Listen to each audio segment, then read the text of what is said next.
തിരുവചനം തിരുവചനം.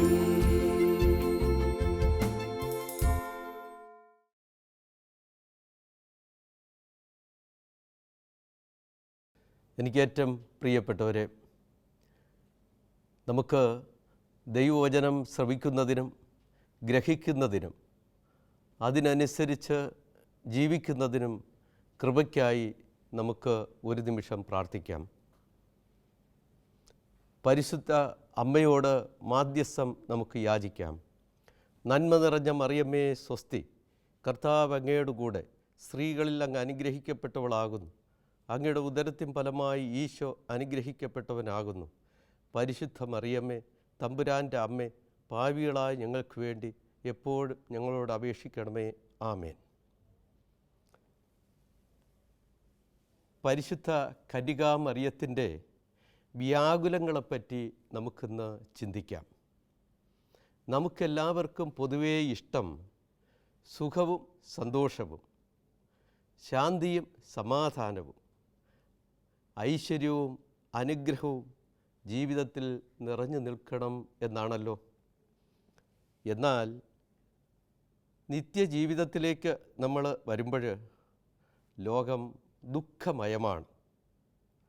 സന്തോഷത്തെക്കാൾ ദുഃഖം, സുഖത്തെക്കാൾ അസുഖങ്ങൾ, സമാധാനത്തെക്കാൾ അസമാധാനം, നാം ആഗ്രഹിക്കുന്നതിൻ്റെ വിപരീത ഫലങ്ങളാണ് കൂടുതലും കാണാൻ സാധിക്കുന്നത്.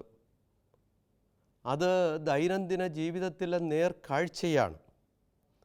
ഇവിടെ തകരാതെ തളരാതെ സ്വച്ഛന്തമായി ജീവിക്കാൻ സാധിക്കണം. ഇവിടെയാണ് പരിശുദ്ധ കന്യകാമറിയത്തിൻ്റെ ജീവിതം നമുക്ക് പ്രചോദനം നൽകുന്നത്. പരിശുദ്ധ അമ്മയുടെ വിമല ഹൃദയം വ്യാകുലങ്ങൾ കൊണ്ട് പൊതിഞ്ഞതാണ്. അമ്മ ദൈവത്തിൽ ആശ്രയിച്ചുകൊണ്ട് ജീവിത ദൗത്യം ഭംഗിയായി നിർവഹിക്കുന്നു. അമ്മ കടന്നുപോയ 7 വ്യാകുലങ്ങളെക്കുറിച്ച് നമുക്കിപ്പോൾ ചിന്തിക്കാം. 1. പ്രവാചകനായ ശിമയോൻ്റെ പ്രവചനം. യഹൂദ പാരമ്പര്യമനുസരിച്ച് നേർച്ചകൾ സമർപ്പിച്ച് ശുദ്ധീകർമ്മവും നിർവഹിച്ച് ദൈവത്തിനു നന്ദി പറയുവാൻ നസ്രത്തിലെ തിരുക്കുടുംബം ജെറുസലേം ദേവാലയത്തിലെത്തി. ശിമയോൻ ദീർഘദർശി ഉണ്ണിയെ കയ്യിൽ വാങ്ങി അമ്മയുടെ മുഖത്തു നോക്കി പറഞ്ഞു, നിന്റെ ഹൃദയത്തിൽ ഒരു വാൾ തറച്ചു കയറും. ഒന്നും മനസ്സിലാകാതെ അമ്മ അത് ഹൃദയത്തിൽ സംഗ്രഹിച്ചു. എല്ലാം ദൈവഹിതം, അവിടുത്തെ ഇഷ്ടം നിറവേറട്ടെ. മകൻ്റെ രക്ഷാകര പ്രവർത്തനങ്ങൾക്ക് വേണ്ടി വരുന്ന ത്യാഗത്തിന് ആക്കം കൂട്ടാനാണ് ഈ പ്രവചനം ഉതകുന്നത്. മകൻ്റെ പീഡാസകന പ്രവൃത്തികളിൽ അമ്മയുടെ അനിവാര്യമായ പങ്കുചേരൽ ഇവിടെ വെളിപ്പെടുന്നു. മകൻ കുടിക്കാൻ പോകുന്ന പാനപാത്രത്തിൽ പങ്കുചേരാനുള്ള ക്ഷണക്കത്തായിരുന്നു ശിമയോൻ്റെ ഈ പ്രവചനം. ആധുനിക അമ്മമാർ ചിന്തിക്കണം. ജീവിതത്തിൽ സുഖം മാത്രം തേടി കുടുംബജീവിതം തകർക്കാതെ വിളിക്കനുസൃതമായി ജീവിതത്തെ ഒരുക്കണം. കുടുംബജീവിതത്തിലെ അസ്വസ്ഥതകളെ അനിവാര്യമായ അസ്വസ്ഥതകളായി സ്വീകരിക്കണം. എങ്കിലേ കുടുംബജീവിതം ഭദ്രമാകും.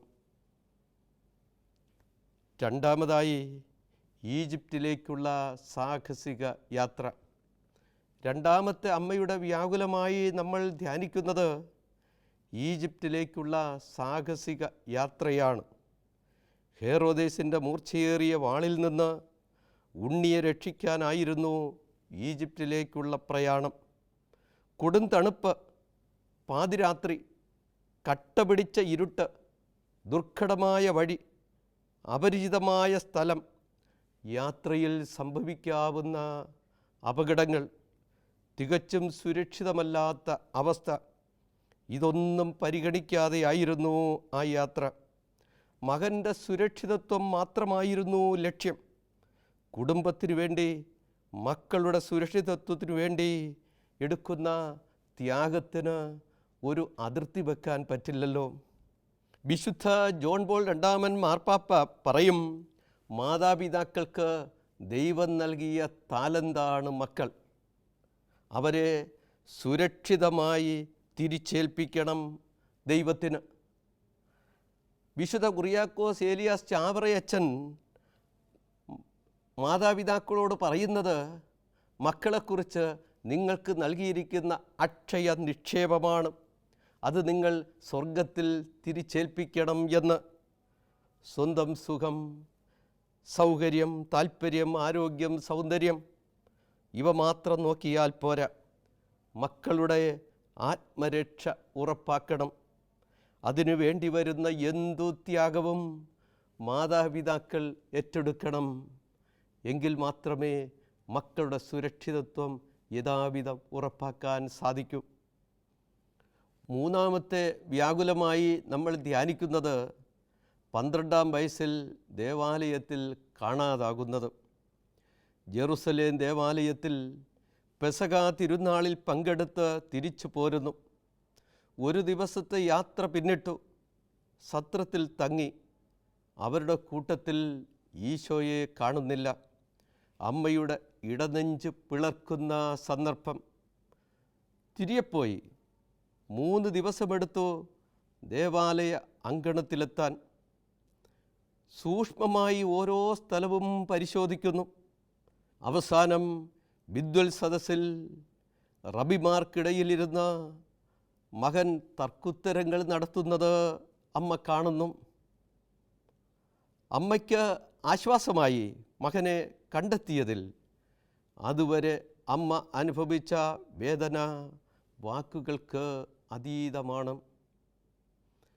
മകനോട് അമ്മ ചോദിച്ചു, ലൂക്കായി എഴുതിയ സുവിശേഷം 2-ാം അധ്യായം 48-ാം വാക്യം, മോനെ, നീ ഞങ്ങളോട് ചെയ്തതെന്ത്?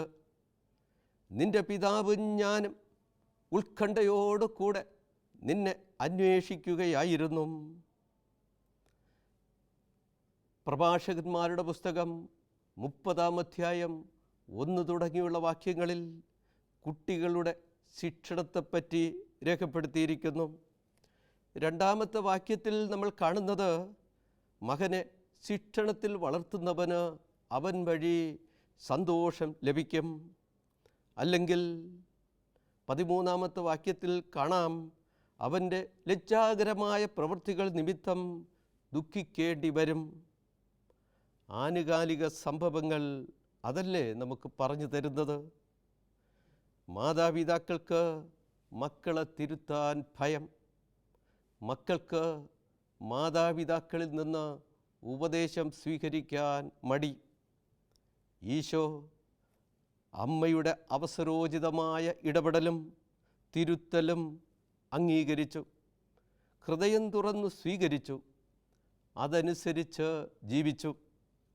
ലൂക്കായി എഴുതിയ സുവിശേഷം 2-ാം അധ്യായം 51-ാം വാക്യം, പിന്നെ അവൻ അവരോടൊപ്പം പുറപ്പെട്ട് നസ്രത്തിൽ വന്ന് അവർക്ക് വിധേയനായി ജീവിച്ചു. അപ്പോൾ എന്താണ് സംഭവിക്കുന്നത്? 52-ാമത്തെ വാക്യം, യേശു ജ്ഞാനത്തിലും പ്രായത്തിലും ദൈവത്തിൻ്റെയും മനുഷ്യരുടെയും പ്രീതിയിൽ വളർന്നു വന്നു. കുടുംബത്തിലുള്ള മക്കൾക്കുള്ള ഒരു നല്ല ഉദാഹരണമാവും. കുടുംബത്തിലെ മക്കൾക്കുള്ള നല്ല ഉദാഹരണവും മാതൃകയുമാണ് ഈശോ ഇവിടെ നമുക്ക് കാണിച്ചു തരുന്നത്. വ്യക്തിത്വ രൂപീകരണത്തിൻ്റെ പ്രഥമ പാഠശാലയാണല്ലോ കുടുംബങ്ങൾ. 4-മതായി അമ്മയുടെ വ്യാകുലത്തെപ്പറ്റി നമ്മൾ ചിന്തിക്കുന്നത്, കൊടുങ്കുറ്റവാളിയെപ്പോലെ മകൻ കുരിശു ചുമന്നു പോകുന്നത് അമ്മ കാണുന്നു. പെറ്റമ്മയ്ക്ക് സഹിക്കാവുന്നതിലേറെ വേദന നൽകുന്ന രംഗമാണ് അമ്മയ്ക്കിപ്പോൾ കാണേണ്ടി വരുന്നത്. ദൈവഹിതം നിറവേറ്റിയതിനും മനുഷ്യർക്ക് നന്മ ചെയ്തതിനും ലോകം വിധിച്ചത് കുരിശു മരണം. ആ മരണത്തിലേക്കുള്ള യാത്ര അമ്മ നേരിട്ട് കാണുന്നു. ഈശോ തൻ്റെ രക്ഷാദൗത്യത്തിൽ പീഡാസകന വേളയിൽ കൂടെയുണ്ടാകണമെന്ന് കരുതിയാണ് അപ്പോസ്തലന്മാർ തിരഞ്ഞെടുക്കുന്നത്. ഈശോയുടെ സൽപ്രവൃത്തികൾ കണ്ട് ഹോസാന പാടി സ്തുതിച്ചവരും ഈശോയുടെ അത്ഭുത പ്രവൃത്തികളിലൂടെ അനുഗ്രഹങ്ങൾ സ്വീകരിച്ചവരും മകൻ്റെ ഈ ദാരുണ നിമിഷത്തിൽ കൂടെയുണ്ടാകുന്നില്ല. അമ്മ ഓടിയെത്തി മകനെ പ്രോത്സാഹിപ്പിക്കുന്നു ഈ രക്ഷാകര ബലി പൂർത്തിയാക്കാൻ. പരിശുദ്ധ പിതാവ് ഫ്രാൻസിസ് മാർപ്പാപ്പ മാതാപിതാക്കളോട് മക്കളെക്കുറിച്ച് പറയുന്ന ഉപദേശം സന്ദർഭോചിതം നമ്മൾ ഇപ്പോൾ ചിന്തിക്കുന്നത് നല്ലതായിരിക്കും. മക്കൾ നിങ്ങളുടെ കുടുംബ സ്വത്തല്ല. അമിതമായ സ്വാർത്ഥതയിൽ അവരെ വളർത്തരുത്. ദൈവത്തിനും ലോകത്തിനും പ്രയോജനമുള്ളവരായി അവരെ വളർത്തണം. എങ്കിൽ മാത്രമേ അവർ വഴി ലോകത്തിന് നന്മയുണ്ടാവുകയുള്ളൂ. അഞ്ചാമതായി അമ്മയുടെ വ്യാകുലമായി നമ്മൾ ധ്യാനിക്കുന്നത് അമ്മ കുരിശിനു താഴെ നിൽക്കുന്നു. യോഹന്നാൻ എഴുതിയ സുവിശേഷം 19-ാം അധ്യായം 25-ാം വാക്യം, അവൾ അരികെ നിൽക്കുന്നുണ്ടായിരുന്നു. ആ വാക്കുകളിൽ എല്ലാം അടങ്ങിയിട്ടുണ്ട്. ഈശോയുടെ ജീവിതത്തിന് മഹത്വം ചാർത്തുന്നത് അവിടുത്തെ കുരിശു മരണമാണ്. പിതാവായ ദൈവവും പ്രപഞ്ചവും ഒന്നുപോലെ ആദരിക്കുന്നു. കുരിശിൻ ചുവട്ടി നിൽക്കുന്ന അമ്മ കുരിശിൽ തൂങ്ങിക്കിടക്കുന്ന മകൻ അനുഭവിക്കുന്ന വേദനയുടെ തീവ്രത തന്നെയാണ് ഇപ്പോൾ അനുഭവിക്കുന്നത്. ഈ സമയം ഈശോ യോഹന്നാനെ അമ്മയെ ഏൽപ്പിക്കുന്നു. അതുവഴി വലിയൊരു പ്രേക്ഷിത ദൗത്യം മകൻ അമ്മയ്ക്ക് നൽകുകയാണ്. അമ്മയ്ക്ക് ഇതുവരെയും ഞാൻ മാത്രമായിരുന്നു മകൻ, എൻ്റെ മാത്രം അമ്മയായി ഒതുങ്ങാതെ മനുഷ്യരാശിയുടെ മുഴുവൻ അമ്മയായി ഉയരണം. അമ്മയ്ക്ക് വലിയ ഉത്തരവാദിത്വം ഈ സമയം മകൻ നൽകുകയാണ്. ലോകമാതൃത്വ ധർമ്മം നിർവഹിക്കുവാനുള്ള ചുമതല അമ്മയ്ക്ക് കൊടുക്കുന്നു. അങ്ങനെ നമ്മുടെ എല്ലാവരുടെയും അമ്മയായി അമ്മ മാറുന്നു. അമ്മ ഒരുപക്ഷെ ചിന്തിച്ചിട്ടുണ്ടാകും, അമ്മ പഠിപ്പിച്ച കാര്യങ്ങളെല്ലാം മോനിപ്പോൾ കാണാപ്പാഠം പഠിച്ചിരിക്കുന്നു. അമ്മയെ പഠിപ്പിക്കാൻ പാകത്തിന് മകൻ വളർന്നു കഴിഞ്ഞിരുന്നു. ദൈവം തൻ്റെ വത്സലപുത്രനെ ലോകത്തിന് നൽകുവാൻ പരിശുദ്ധ കന്യകാമറിയത്തെ ഏൽപ്പിച്ചതുപോലെ ദൈവത്തിൻ്റെ ഇഷ്ടപ്രകാരം വളർത്തി ലോകത്തിന് നൽകുകയുണ്ടായി. ആ കൃത്യനിർവഹണത്തിൽ ലഭിച്ചിട്ടുള്ള വ്യാകുലങ്ങളെ അമ്മ യാതൊരു പരാതിയും കൂടാതെ നിർവഹിച്ച് ആത്മനിർവൃതി അടയുന്ന നിമിഷമാണിത്. ആറാമതായി നമ്മൾ ധ്യാനിക്കുന്നത് മകൻ്റെ ചേതനയറ്റ ശരീരം അമ്മയുടെ മടിയിൽ കിടത്തിയിരിക്കുന്നു. പെറ്റമ്മയ്ക്ക് സഹിക്കാവുന്നതിലധികമാണ് താൻ ജീവിച്ചിരിക്കെ മക്കളുടെ മരണം കാണേണ്ടി വരിക. മകൻ്റെ ചേതനയറ്റ ശരീരം അമ്മ മടിയിൽ കിടത്തി അന്ത്യചുംബനമർപ്പിച്ച് ദൈവത്തിന് തിരിച്ചു നൽകുന്നു.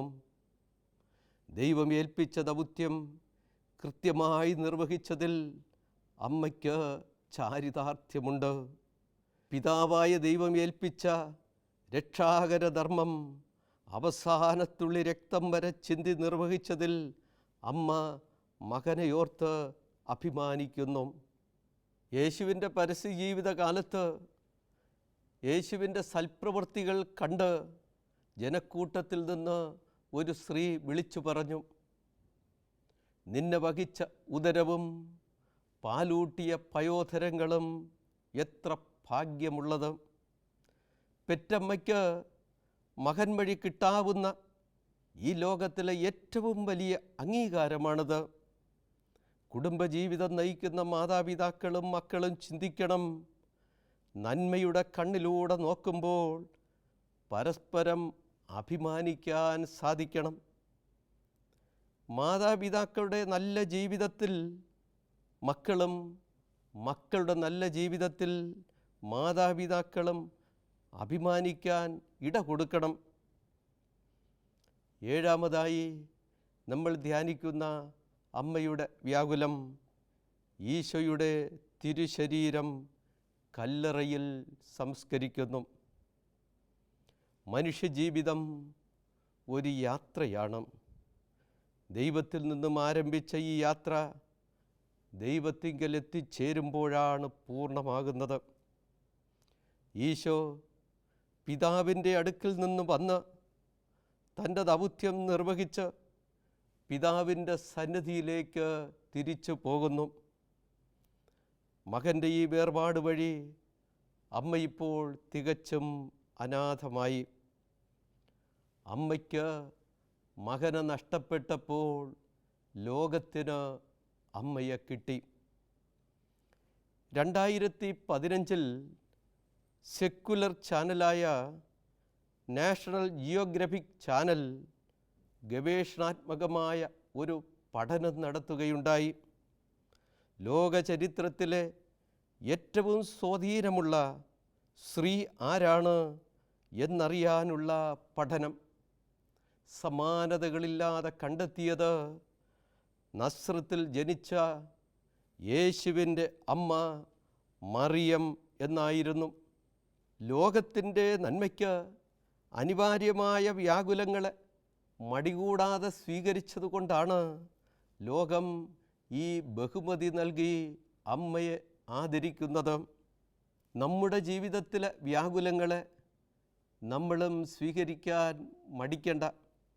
അമ്മയുടെ ജീവിതം അതാണ് നമുക്ക് പറഞ്ഞു തരുന്നത്. വിശുദ്ധ ജോൺ പോൾ രണ്ടാമൻ മാർപ്പാപ്പ ലോകത്തുള്ള ക്രൈസ്തവരോട് പിതൃസഹജമായ വാത്സല്യത്തോടെ പറഞ്ഞു തരും, കുരിശിൻ ചുവട്ടിൽ വെച്ച് കുരിശിൽ തൂങ്ങിക്കിടക്കുന്ന ഈശോ കുരിശിൻ ചുവട്ടിൽ നിൽക്കുന്ന യോഹന്നാനോട് പറഞ്ഞു, എൻ്റെ അമ്മയെ നിന്നെ ഏൽപ്പിക്കുന്നു എന്ന്. യോഹന്നാൻ്റെ സ്ഥാനം വഹിക്കുന്നത് ഇന്ന് നമ്മൾ ഓരോരുത്തരുമാണ്. അമ്മയ്ക്ക് നമ്മുടെ ജീവിതത്തിൽ ഒരു സ്ഥാനമുണ്ടാകണം. നമ്മുടെ വ്യക്തി ജീവിതത്തിൽ, കുടുംബജീവിതത്തിൽ അമ്മയ്ക്ക് ഒരു ഇടം നമ്മൾ നൽകണം. അമ്മയോട് നമ്മുടെ ആവശ്യങ്ങൾ മക്കൾക്കെടുത്ത സ്വാതന്ത്ര്യത്തോടുകൂടെ പറയുവാനും നമുക്ക് നല്ല ജീവിതം നയിക്കുന്നതിനുള്ള കൃപയ്ക്കായി മാധ്യസ്ഥം യാചിക്കുന്നതിനും നമുക്ക് എപ്പോഴും ഈ അമ്മയുടെ പക്കലണയാം. അമ്മ നമ്മെ അനുഗ്രഹിക്കട്ടെ.